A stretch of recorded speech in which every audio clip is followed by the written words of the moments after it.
Hi guys, it's Ultramano. How's everyone doing? Good. I very much hope. Yay. So today I wanted to do a spotlight video on the entire line of fragrances from Angela Campagna. Campagna.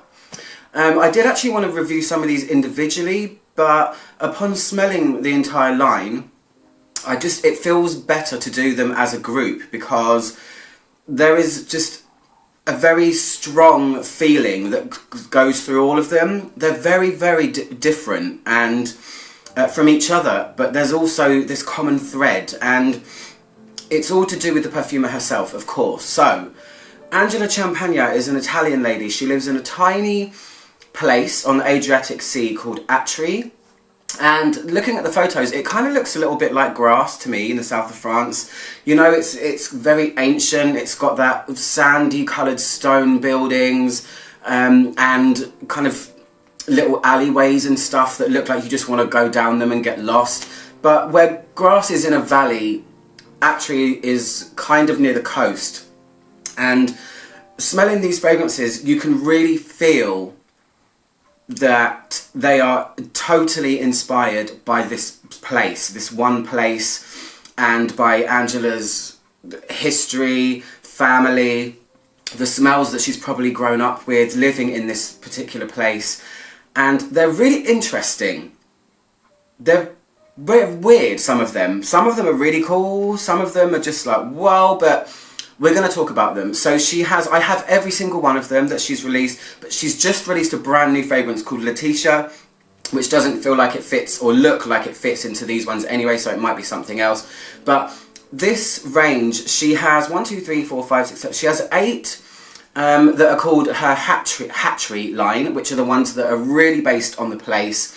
And then she has this other line, these ones are all kind of purple and dark packaging, and then she has 2 separate ones that are extraits. These are all eau de parfums, and then the other 2 here, these are extraits, and they're in orange and gold packaging. So these are more based on a couple of festivals and things that go on in the town, where these ones are based on the actual town itself.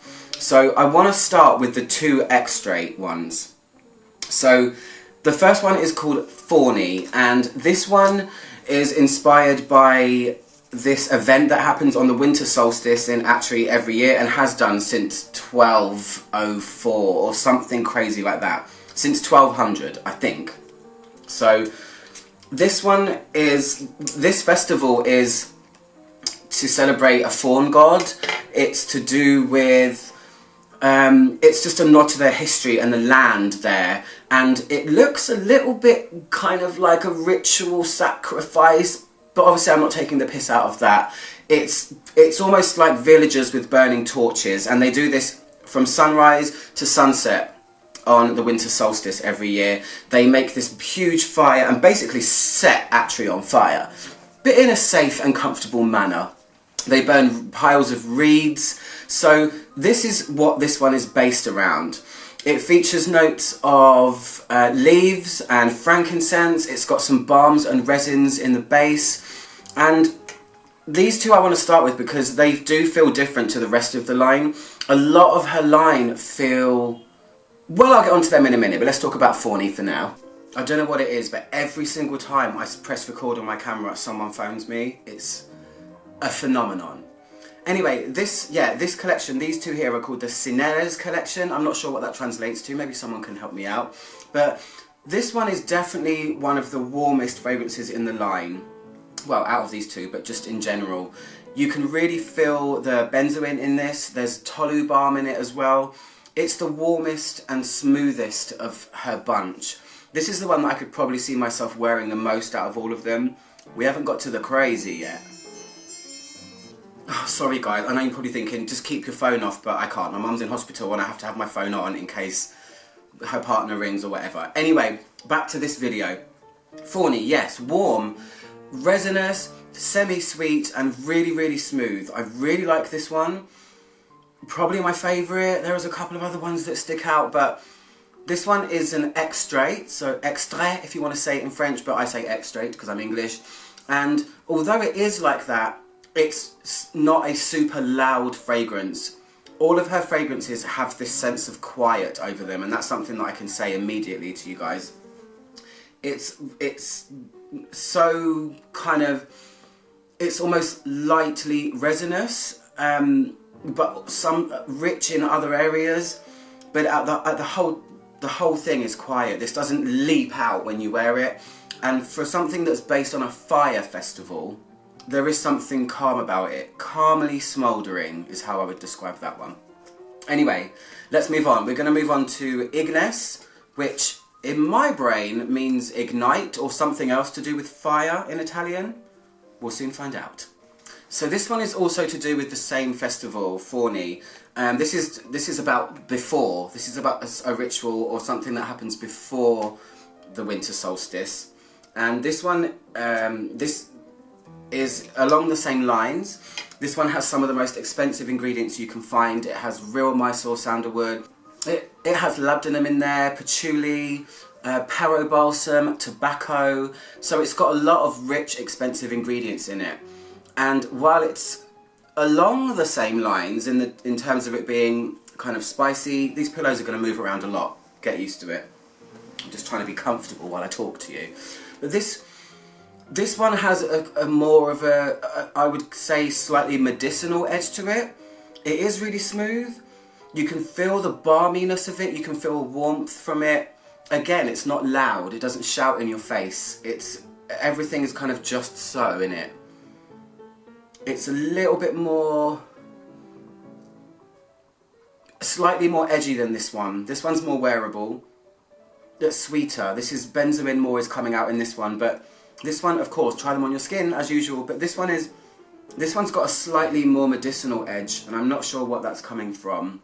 I'll be putting the notes at the side anyway, so you guys can read them. This is kind of like a impressions run-through video. This isn't an in-depth thing for everyone.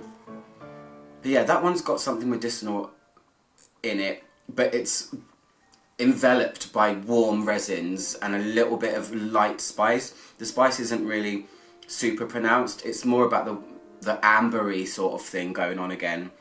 But yeah, like this one as well. So now I want to move on to the other line, which is her Hatchery collection. These are the ones that are all inspired exactly by the town, I'm guessing her childhood, and things that she might have experienced, because this bunch is something. So I'm going to start with Licorice. This one, oh gosh, I've actually worn this one a few times before. This one is inspired by some ancient dukes that settled in Hatchery, I think, in the 12th century.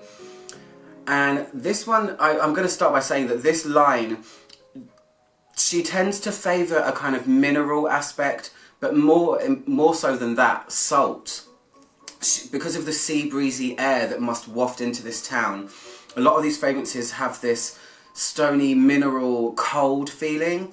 And this one was surprising at first. It's centred around rose, it has nutmeg in it, it has a salt accord, it has geranium, as well as a lot of other things which I'll list at the side. But this one is, when I first smelled it, I was so surprised at how super sharp it is. It almost goes to me, and I don't want this to sound really negative, but it almost feels like a chemical rose fragrance. Like metallic, sort of cold, really, really crisp and really, really sharp rose fragrance. I like cold roses. I really like Stella by Stella McCartney. I think that's quite an icy rose. This is a salty, icy, almost mechanical sort of rose. That's the only way I can describe it. And I also could wear this one. I think it's pretty cool. That's just my personal opinion. But it's got a real twang, a real sharp, like almost like an intake of breath rose kind of feeling. Really interesting. I've not smelled anything like that before. Like I said, it almost goes towards this mechanical, chemical sort of rose feeling. Yeah. So, moving on. This one's called Air. A-E-R. Air. And it's themed around air. It's a common theme in her fragrances. Air, salt, wind, stone, that kind of thing. And this one, to me, is I can feel a kind of aniseed licorice kind of thing going on in this one, and it's kind of vetiver, it's grassy, it's cold, stony again, and it's meant to signify the air, like I said, that blows around Hatchery, maybe in winter, I'm not sure, but it feels kind of fougere in a way. It feels like there is a tie to one that's coming up in a minute called Licorice, which is kind of centred around licorice. But I can feel vetiver in here, I can really feel a kind of spiky grassiness and an aniseed backdrop. Again, it's quite quiet and it's quite cold and it feels empty. I don't know, these fragrances aren't ones, this line aren't, when I've smelled them, they're not fragrances that have made me feel warm and fuzzy. And that's the point of them, I think. These have a real stamp and signature to them. I've not smelled fragrances like this before, and that's why I wanted to do this entire video, because I feel like they're really worth talking about, even if I wouldn't really wear hardly any of them. It's almost like a licorice vetiver, I think, with some salty cold stones. That's that one. So, the next one is called Canat. This to me is probably one of the most unusual in the entire line. And this one is inspired by the disused water tunnels that go underneath the town of Hatchery. So it used to be water tunnels, and now they use them in winter or in summer to store their fruit and their vegetables, I think, to stop them getting spoiled in the heat. So this one is the most unusual. It's very stone-like. It's themed on tunnels, so it almost feels not like an anti-perfume, but it doesn't feel like a perfume at all. It doesn't feel like a fragrance that one would want to wear as a person. I don't know, that's just my opinion again. It definitely is unusual. This is very unconventional, this one. And I don't know. There's a powdery edge behind it, but a cold powder as well. It's almost like there's a flower growing in a really cold tunnel underneath a city, and you've just caught a waft of it as the wind blows through. It's very, very weird, but cool. I really appreciate this for what it is. Would never wear it. But a colleague of mine, I know this is very special to her because it smells like some of her trips abroad she's had to cities and things, I think. But I wanted to mention that when I went to Grasse, both times that I've been, when you're walking around the town, the oh so beautiful town, it's hot. I've been in summer months, so it's really hot. It's the south of France. But you go down windy streets that are very shaded, so you get moments of cold and warm. And sometimes, because everything is so old and stony, I mentioned this in my vlog actually, because it was something that really struck a chord with me when I was there. You sometimes get this waft of cold stony air if there's a door open, or just down an alley that there's nothing down it, and you just kind of get this shaded cool air that comes out, and you can feel the ancientness of the town when you're walking around. It was one of the more special things that I loved about Grasse, and so this kind of takes me there a little bit. It takes me to Grasse, and I can see why, because Hatchery looks a little bit like grass to me. So, or Grasse, if I'm going to say it properly. Interesting, to say the least. So we're moving on to Hatchery. Hatchery is the name of Hatchery. It's the ancient name of the town. Kind of like Londonium. Just kidding. So this one to me is one of the more easy ones to like from the line, because it is something that you will have smelled before. It's a rose oud fragrance, which might make people roll their eyes. Oh, rose oud. I mean, I've heard that a million times. I've heard it a million times, and frankly, I'm bored of it. However, Angela Champagne's take on a rose oud fragrance is different, because it does incorporate a certain je ne sais quoi. It's really beautiful. This is one of the loudest of her fragrances. While the others are really quiet, subtle, cold, like I keep saying, this one is the one that's got the oomph to it for me. Still not super loud, considering it's an oud fragrance. This doesn't feel like an Arabian rose oud combination. Remember, this lady is Italian. Why would she ever want to create a fragrance that smells like Arabia? She's so proud of her town. Her entire line is based on that. So this is actually really beautiful if you like roses and oud. It's the rose in here isn't super sweet. It is on the more powdery side. It's not kind of Bulgarian rose where it's jammy and things like that. There is a kind of clarity to it, and it's a bit powdery, and the oud is actually quite understated, which is lovely because to me, oud is a monster. It most of the time overtakes, although I am discovering lots of fragrances where it doesn't, which is fun. Makes me appreciate it a bit more. But this is actually really lovely. It's quite feminine smelling. The rose is absolutely beautiful in this one, and that one I think is probably one of the ones that I would wear as well.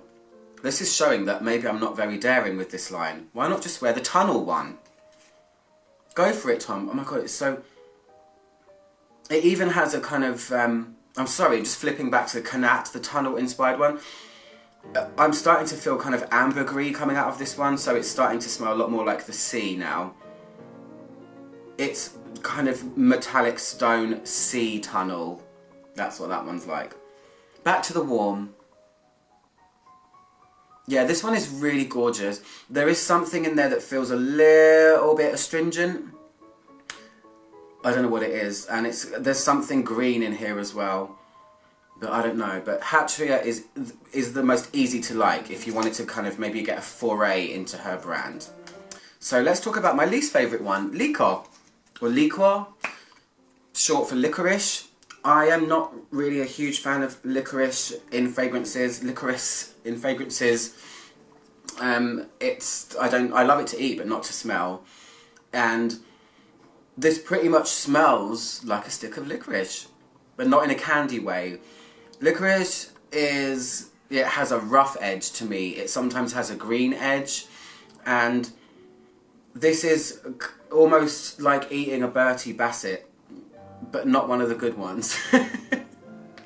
If you like licorice, wow, this is probably going to be your thing. But for me, I don't really smell many things other than just straight up licorice. So this one for me is probably my least favourite of the bunch, but I can appreciate it for what it is. Just going straight for that licorice accord thing, aniseedy type sort of smell. Again, quiet though. Not jump out in your face. Everything here is subtlety, and that's what I think her talent is. She manages to create things that are subtle, not loud and not shouting at you. So this next one, Rosarium, is one that is pretty cool because while you might think it's a rose fragrance, it actually isn't. Rosarium is, when you look at her bottles, it's the thing that comes on the top. It's a Rosarium lid. It's actually a kind of churchy reference. It's a window. It's a window that you find in churches. But all of her fragrances, if you buy them in 100ml, come with this Rosarium lid on the top. The 50ml ones don't, just for point of reference. This one is about rosary beads. This is about prayer, and this is a really subtle, cold incense with a very light resinous feel. It's really nice, this one, but it's so almost barely there. So these ones, I mean, her line probably would be very, very cool if you like your fragrances to be a hug fragrance and come closer before you smell it. And also, they do feel cold enough that they would be good to wear in spring. My colleagues are right, they know what they're talking about. It's really beautiful, this one, but me being the dark gothic resinous fragrance whore that I am, I want this to be more punch, but it's a very quiet, pensive sort of fragrance. Oh my gosh, if you just look at the notes, actually, I'll put them at the side, as with all the others. This has got some very interesting notes in it, like celery, and you can feel the iris in this really softens the entire composition. You can tell that it's a church-inspired incense type fragrance, but it's on the prettier, fluffier side of incense as opposed to being, you know, a very resinous incense, and that's probably why I'm saying I want it to be loud. This is probably the quietest incense fragrance I've ever smelled. It's like a baby incense. This would be a really good one if you like incense, but you don't like that full-on smoky cathedral type thing, which I do. This is paired together with some really gorgeous, subtle notes. It's got such a beautiful subtlety about it. Just so lovely. Anyway, and we've got one left. So this last one is called Knox, and any Harry Potter fans out there? If you are, you will know that that's what they say when they turn their wands off. They say Lumos to light them, and they say Knox to turn them off. Knox means night. This one is really cool. This one contains hinoki wood. So hinoki wood, Japanese wood, not used very much in fragrances. They use it to create those steam bath things. I think Comme des Garçons or Comme des Garçons are the people that kind of showcased it a lot, but it's in here. This one again is truly unusual. I can really feel the woodiness in it, but it's got such a strong mineral salty feeling as well that, again, it feels to me like it's not a fragrance. It's not an anti-perfume. I know that's a bad thing to say, but it's so cold. It's so cold and soulless, and I like my fragrances to have a bit of warmth. This is just my opinion.